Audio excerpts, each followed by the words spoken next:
Bismillah, alhamdulillah, wa salatu wa salam ala rasulullah.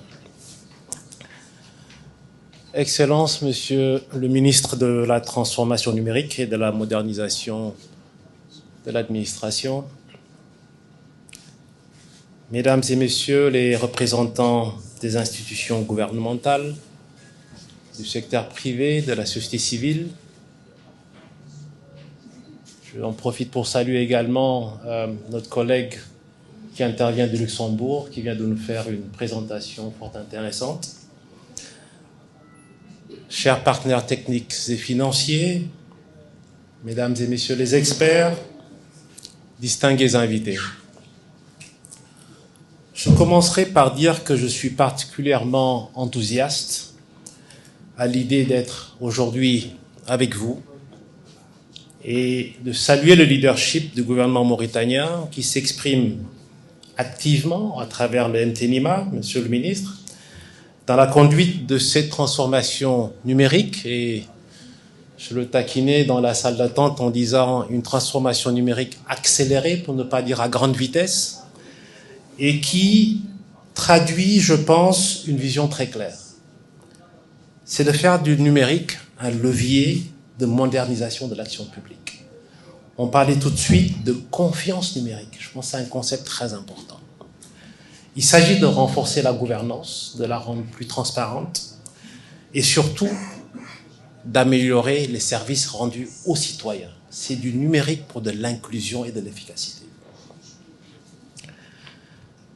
Pour le programme des Nations Unies pour le développement, le numérique n'est pas une fin en soi. C'est un accélérateur transversal de développement, capable de renforcer l'impact des politiques publiques dans tous les secteurs quasiment. Et je crois qu'on a vu à travers l'exposé que cette blockchain est applicable à une série de domaines. Le tout, c'est de choisir les domaines les plus pertinents pour le pays, de manière à pouvoir bénéficier pleinement des avancées de ces technologies. Mesdames et Messieurs, la série d'ateliers que nous ouvrons aujourd'hui intervient à un moment stratégique. Comme vous le savez, c'est celui de la préparation du 3e plan d'action de l'ASCAP. L'ASCAP, c'est tout simplement le plan national de développement du pays. Aussi, cet atelier vise-t-il à contribuer à renforcer les capacités nationales pour accompagner la mise en œuvre des priorités de développement. Tel est l'enjeu.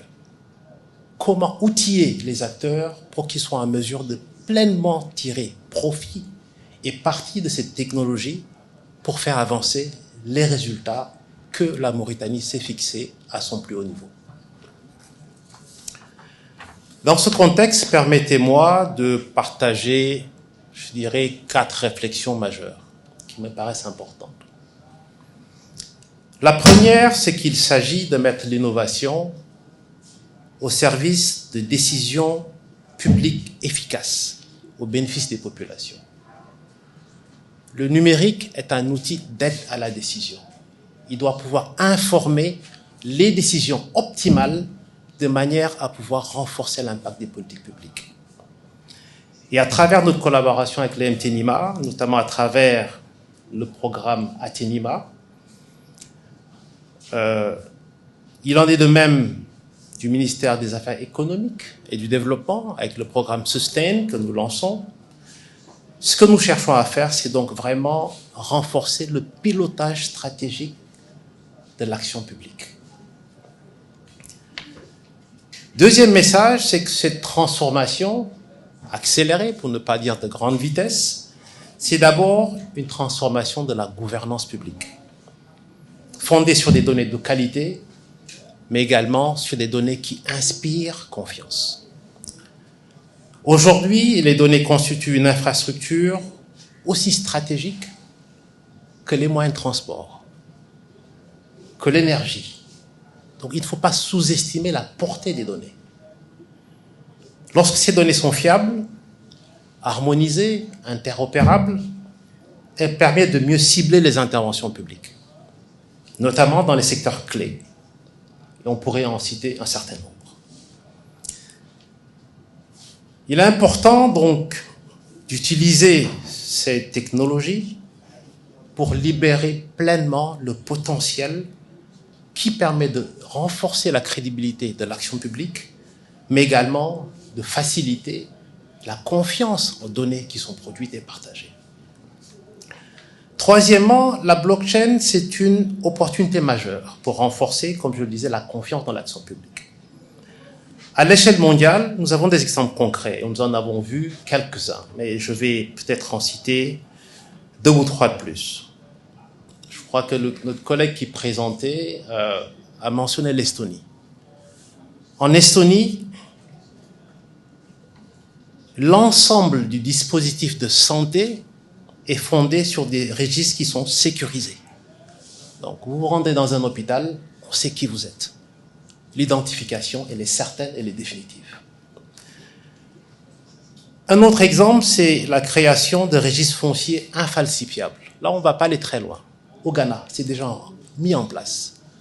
Vous savez à quel point le foncier est sensible, et d'ailleurs, nous sommes actuellement, avec le ministère des Domaines, en train de lancer le recensement foncier de Nouakchott. Donc là également, la blockchain a toute sa pertinence et permet d'identifier de manière certaine qui est le propriétaire. On ne peut pas avoir, disons, des éléments de contestation une fois que la blockchain est pleinement appliquée. Troisième exemple, et ça c'est au niveau du système des Nations Unies, c'est le cas de nos collègues du Programme alimentaire mondial. L'aide alimentaire qui est distribuée est complètement sauvegardée sous des registres blockchain, visibles de tous, de telle sorte qu'il ne peut pas y avoir de détournement de cette aide alimentaire. Donc voilà quelques exemples concrets pour vous dire où est-ce que nous allons. Mais regardons ce que nous faisons aussi en Mauritanie. Je donne des exemples de par le monde, mais déjà en Mauritanie, nous sommes en train de travailler, comme je le disais, sur la SCAP, donc le Plan National de Développement. Et ce qui est mis en place, c'est une plateforme qui est en cours de développement pour faire un suivi rigoureux de l'atteinte des objectifs de développement durable et des priorités de développement du pays. De la même manière, ceci permettra une traçabilité dans l'ensemble des secteurs productifs, que ce soit la pêche, l'agriculture ou autres, et de renforcer la confiance, la transparence et la sécurité des données. Mais en particulier, je dois dire que nous sommes particulièrement fiers également de l'appui que nous apportons actuellement à l'Université de Nouakchott, qui déploie déjà la technologie blockchain pour sécuriser les diplômes qui sont délivrés aux étudiants. C'est un domaine très sensible et ce qu'elle vise, c'est de lutter contre la fraude, la prolifération ou la multiplication des diplômes qui sont en fait pas des diplômes véritables et garantit ainsi l'intégrité du système éducatif et la valeur des qualifications de la jeunesse sur le marché du travail. Imaginez un étudiant qui a passé 4 ans sur les bancs de l'université, qui se retrouve à compétir avec quelqu'un qui a passé 5 minutes derrière un ordinateur en utilisant l'intelligence artificielle. Vous conviendrez avec moi que ce n'est pas juste. Et donc la blockchain apporte une solution à ce problème. Enfin, et c'est le 4e message, et je pense que c'est le plus crucial. Derrière toute technologie, il y a des hommes, il y a des femmes, il y a des jeunes, il y a des moins jeunes, c'est le capital humain.